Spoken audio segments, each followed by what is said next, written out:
Let's improve our English language proficiency skills with advanced English phrases and vocabulary. The first phrase is kick up a dust, also called as dust up. Now, the origin of this word dust up is interesting and kind of funny too. That is, the word dust up was coined around 19th century when the people fought on the streets. Like when the people fight on the road or on the street, it raises up dust, right? There is dust everywhere when people fight on the road. So that's how probably this phrase or this word came into origin. As such, there is no evidence to support this claim. Dust up, kick up a dust means to fight or to quarrel, a scuffle, a row, a commotion. Basically, it's fighting. All these words mean the same. For example, you can say, he got suspended for a dust up with the boss. Or he got suspended as he kicked up the dust with his boss. The next phrase is the X factor. The X factor.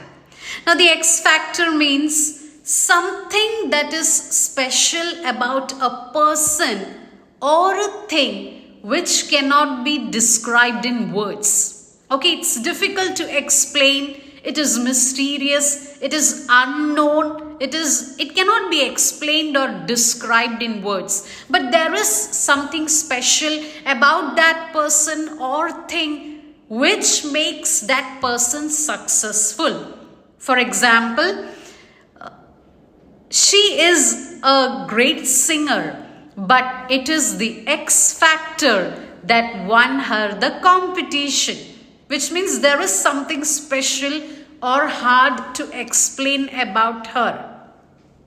Next phrase is passing acquaintance. Now, this phrase can be said in two other ways: bowing acquaintance and nodding acquaintance. Passing acquaintance, bowing acquaintance, nodding acquaintance. The meaning of the word acquaintance means little knowledge, the know-how. So the meaning of this phrase is you have a very little knowledge about a person or some topic or a matter. Very slight experience, very limited knowledge about the person or the thing. For example, you can say, hey, he is just a nodding acquaintance for me. I haven't seen him much before. Or you can say, I have a very nodding acquaintance about the subject. I have a very passing acquaintance with that subject. Next phrase is lock and key. Now, the phrase itself suggests the meaning that is somebody is locked.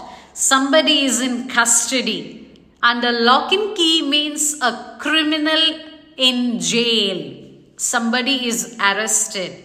For example, the prisoner is kept under lock and key, which means he is arrested and put in prison. Next phrase is ad verbum. Now, this phrase in one word can be said as verbatim. Ad verbum or verbatim. It's a Latin phrase. So the meaning of this phrase is exact words or the same words. Exact words as spoken or written. When somebody says something or when somebody recites something, you say the same words exactly as the other person. That's called as ad verbum or verbatim.